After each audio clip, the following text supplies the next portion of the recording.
السلام علیکم ورحمۃ اللہ وبرکاتہ۔ بسم اللہ الرحمن الرحیم۔ سرزمین عرب کی سب سے امیر اور باوقار خاتون آرام فرما رہی تھی۔ خواب میں ایک روح پرور نظارہ دیکھتی ہیں کہ آسمان سے آفتاب ان کے گھر کے آنگن میں اتر آیا ہے۔ اس کے نور سے گھر روشن ہے اور روشنی اور نور اتنا زیادہ ہوتا ہے کہ مکہ مکرمہ کا کوئی گھر ایسا نہ تھا جو اس نور کی روشنی سے روشن نہ ہوا ہو۔ اس خوبصورت خواب سے جب وہ بیدار ہوتی ہے تو خوشگوار حیرت میں مبتلا ہوتی ہے کہ بہت اچھا اور عجیب و غریب خواب تھا۔ انہوں نے اپنے طور پر اس خواب کی تعبیر نکالنے کی بہت کوشش کی مگر وہ کوئی بھی نتیجہ نہ نکال سکی۔ پھر انہیں اپنے چچا زاد بھائی ورقہ بن نوفل کا خیال آیا جو اس دور کا مشہور عالم تھا۔ اپنے خواب کی تعبیر کے سلسلے میں آپ اپنے اس چچا زاد عالم فاضل شخص کے پاس گئیں اور اپنا خواب سنایا۔ ورقہ بن نوفل نے توجہ سے خواب سنا تو ان کا چہرہ خوشی سے روشن ہو گیا۔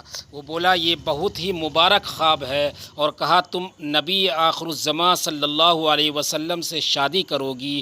معزز خاتون کو بالکل یقین نہ آیا کہ کیا آخری نبی مجھے اپنی زوجیت میں لے لیں گے۔ انہوں نے پوچھا ان کا ظہور کب ہوگا؟ تو ورقہ بولا، آسمانی کتب کے مطابق آخری نبی کے ظہور کا زمانہ یہی ہے۔ خواب کی تعبیر سن کر آپ واپس آ گئی۔ خواب کی تعبیر سن کر آپ کے اندر خوشی و انبساط کی لہریں اٹھ رہی تھی کیونکہ وہ اتنی بڑی سعادت کا تصور بھی نہیں کر سکتی۔ کائنات کی اس عظیم خاتون کا نام حضرت خدیجہ بنت خویلد رضی اللہ تعالی عنہا تھا جو سرزمین عرب کی ارب پتی خاتون تھی۔ آپ حسین و جمیل، عالی نسب اور سرزمین عرب کی بہت بڑی رئیسہ تھی۔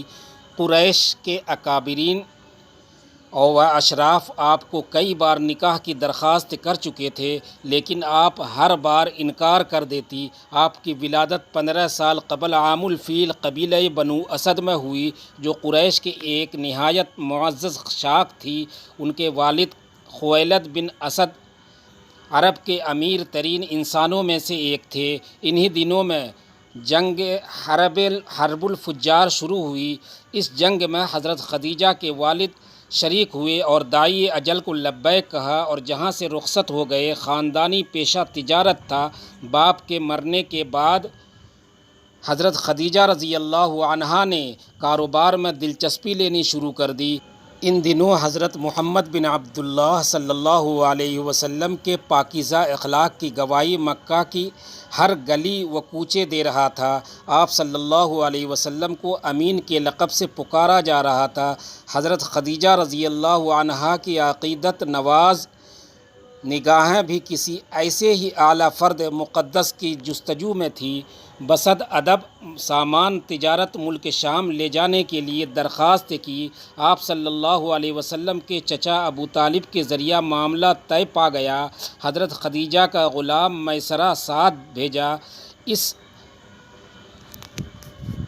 تجارت سے پہلے کی نسبت دگنا منافع ہوا۔ واپسی پر غلام میسرہ کے کہنے پر نبی کریم صلی اللہ علیہ وسلم حضرت خدیجہ رضی اللہ عنہا کو ملنے کے گئے تاکہ منافع کے بارے میں بتا سکیں۔ ظہر کا وقت تھا۔ حضرت خدیجہ رضی اللہ عنہا دوسری عورتوں کے ہمراہ بالا خانے میں بیٹھی تھی۔ دیکھا کہ حضرت محمد بن عبداللہ صلی اللہ علیہ وسلم اپنے اونٹ پر تشریف لا رہے ہیں اور دو فرشتے ادھر ادھر سایہ کیے ہوئے ہیں۔ یہ مسحور کن منظر دیکھ کر حضرت خدیجہ رضی اللہ عنہا حیران رہ گئی۔ آپ کے ساتھی عورتیں بھی حیران تھیں کہ اس چلچلاتی دھوپ میں سوائے آپ صلی اللہ علیہ وسلم کے اوپر سائے کے اور کہیں نہیں تھا۔ آپ صلی اللہ علیہ وسلم آئے تو حضرت خدیجۃ الکبریٰ رضی اللہ تعالی عنہا نے دروازے پر استقبال کیا اور خوش آمدید کہا تو نبی کریم صلی اللہ علیہ وسلم نے سفر شام اور تجارتی منافع سے متعلق گفتگو کی۔ حضرت خدیجۃ الکبریٰ رضی اللہ تعالی عنہا آپ صلی اللہ علیہ وسلم کی ایمانداری اور اخلاق سے متاثر ہوئیں اور طے شدہ منافع سے دوگنا منافع آپ صلی اللہ علیہ وسلم کو پیش کیا۔ جب میسرہ آیا تو حضرت خدیجہ رضی اللہ عنہا نے بڑی حیرانگی سے کہا کہ محمد بن عبداللہ صلی اللہ علیہ وسلم کے اوپر سایہ تھا، تو وہ بولا میں نے شام کے سفر میں بہت کچھ دیکھا اور سنا۔ جب بھی ہمارا قافلہ چلتا اور دھوپ تیز ہوتی تو دو فرشتے آپ صلی اللہ علیہ وسلم پر سایہ کر دیتے۔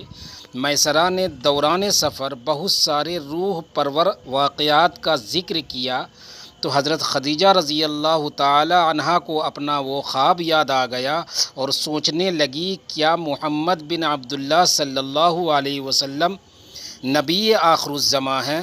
پھر حضرت خدیجہ رضی اللہ تعالی عنہا نے اپنی سہیلی نفیسہ کے ذریعے آپ صلی اللہ علیہ وسلم کو شادی کا پیغام بھیجا اور پھر آپ صلی اللہ علیہ وسلم کی ایما پا کر اکابرین خاندان کی موجودگی میں آپ صلی اللہ علیہ وسلم سے نکاح ہو گیا اور اپنا سارا مال نبی کریم صلی اللہ علیہ وسلم کے قدموں میں ڈال دیا کہ آپ صلی اللہ علیہ وسلم جس طرح چاہیں استعمال فرمائیں۔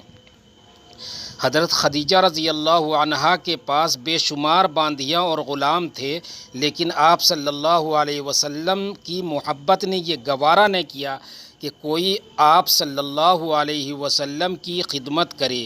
اس سعادت کو وہ خود سمیٹنا چاہتی تھی۔ آپ صلی اللہ علیہ وسلم کا سارا کام وہ خود کرتی۔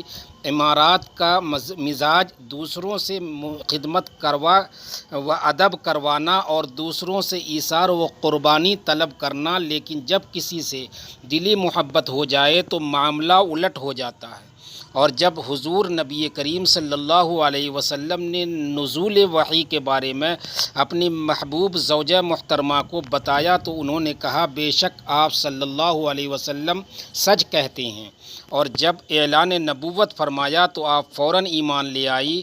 ایک مرتبہ حضرت خدیجۃ الکبریٰ رضی اللہ تعالی عنہا نے نبی کریم صلی اللہ علیہ وسلم سے عرض گزار ہوئیں، یا رسول اللہ صلی اللہ علیہ وسلم، جب حضرت جبرائیل علیہ السلام آپ کی خدمت میں حاضر ہو تو مجھے بھی دکھائیے گا۔ چنانچہ جب حضرت جبرائیل علیہ السلام آئے، حضور اکرم صلی اللہ علیہ وسلم نے فرمایا خدیجہ ادھر آؤ اور میری دائیں ران کے قریب بیٹھ کر دیکھ لیجئے۔ چنانچہ انہوں نے ایسا ہی کیا۔ آپ نے دریافت کیا تم جبرائیل علیہ السلام کو دیکھ رہی ہو؟ عرض کیا ہاں۔ پھر آپ نے کہا بائیں طرف دیکھو اور پھر سامنے دیکھو۔ سامنے کی طرف دکھایا۔ حضرت خدیجۃ الکبریٰ رضی اللہ تعالی عنہا نے حضرت جبرائیل علیہ السلام کو دیکھتے ہی عرض کیا یا رسول اللہ صلی اللہ علیہ وسلم، یہ واقعی حضرت جبرائیل علیہ السلام ہیں، شیطان ایسی صورت اختیار نہیں کر سکتا۔ پھر حضرت خدیجۃ الکبریٰ رضی اللہ تعالی عنہا اپنے چچا زاد بھائی ورقہ بن نوفل کے پاس گئیں، ان سے آپ کی تمام کیفیات بیان کی۔ وہ بولے خدائے قدوس کی قسم جس کے قبضہ قدرت میں میری جان ہے، بخدا اگر تم ان باتوں میں سچی ہو تو سمجھ لو یہ وہی ناموس اکبر آئے تھے جو حضرت موسیٰ علیہ السلام کے پاس آیا کرتے تھے۔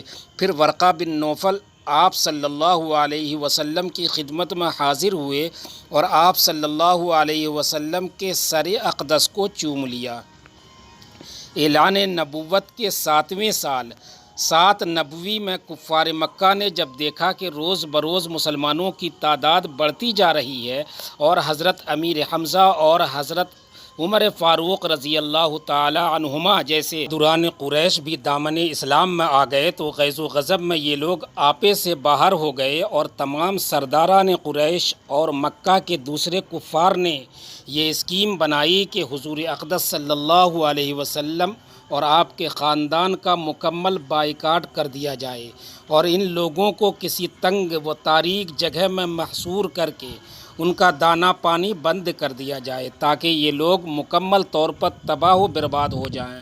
چنانچہ اس خوفناک تجویز کے مطابق تمام قبائل قریش نے آپس میں یہ معاہدہ کیا کہ جب تک بنی ہاشم کے خاندان والے حضور اقدس صلی اللہ علیہ وسلم کو معاذ اللہ قتل کے لیے ہمارے حوالے نہ کر دیں، کوئی شخص بنو ہاشم کے خاندان سے شادی بیاہ نہ کرے کوئی شخص ان لوگوں کے ہاتھ کسی قسم کے سامان کی خرید و فروخت نہ کرے، کوئی شخص ان لوگوں سے میل جول، سلام و کلام اور ملاقات اور بات چیت نہ کرے، کوئی شخص ان لوگوں کے پاس کھانے پینے کا کوئی سامان نہ جانے دے۔